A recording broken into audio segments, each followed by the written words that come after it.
नमस्कार मित्रांनो, यूट्यूब चॅनलमध्ये आपलं स्वागत आहे। आजच्या व्हिडिओमध्ये आपण रेशन कार्ड ई-केवायसी बद्दल जाणून घेणार आहोत। तत्पूर्वी चॅनलवर नवीन असाल तर चॅनलला सबस्क्राइब करा आणि व्हिडिओ शेवटपर्यंत नक्की बघा। चला तर व्हिडिओला सुरुवात करूया। आता रेशन कार्ड ई-केवायसी करणे बंधनकारक आहे, अन्यथा तुमचे रेशन कार्ड बंद होऊ शकते।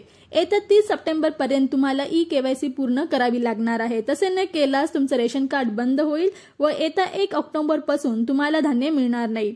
त्यामुळे तुमच्या कोणत्या सदस्यांची ई-केवायसी झालेली आहे व कोणत्या सदस्यांची ई-केवायसी झालेली नाही हे तपासणे गरजेचे आहे।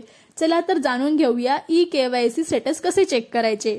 सर्वप्रथम तुम्हाला तुमच्या मोबाईलमध्ये प्ले स्टोअर वर जाऊन मेरा रेशन 2.0 ॲप डाउनलोड करायचा आहे। ॲप डाउनलोड केल्यावरती तुम्हाला बेनिफिशियरी युजर्स या ऑप्शनवर क्लिक करायचे। त्यानंतर तुम्हाला तुमचा आधार नंबर जो आहे तो एंटर करायचा आहे। आधार नंबर व्यवस्थित टाका। आधार नंबर एंटर केल्यावरती तुम्हाला कॅप्चा एंटर करायचा आहे। कॅप्चा जसाच तसा टाका, कॅपिटल असेल कॅपिटल, स्मॉल असेल स्मॉल। त्यानंतर लॉग इन विथ OTP या ऑप्शनवर क्लिक करा।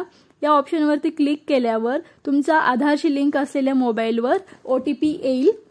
तो OTP जो आहे तो पुन्हा इथे OTP एंटर करायचा। OTP एंटर केल्यावरती OTP व्हेरिफिकेशन या ऑप्शनवरती क्लिक करायचे। OTP व्हेरीफाय झाला असं म्हणून मेसेज येईल। त्यानंतर तुम्ही एमपिन क्रिएट करू शकता अथवा क्रिएट नाही करू शकता। त्यानंतर तुम्हाला मॅनेज फॅमिली डिटेल या ऑप्शनवरती जायचे।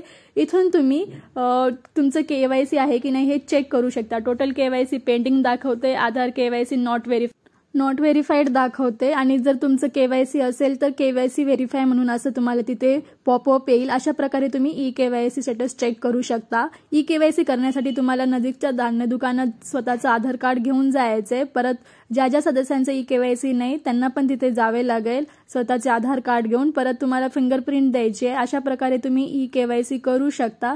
व्हिडिओ जर आवडला असेल तर लाईक शेअर जरूर करा आणि चॅनलला सबस्क्राइब करायला विसरू नका।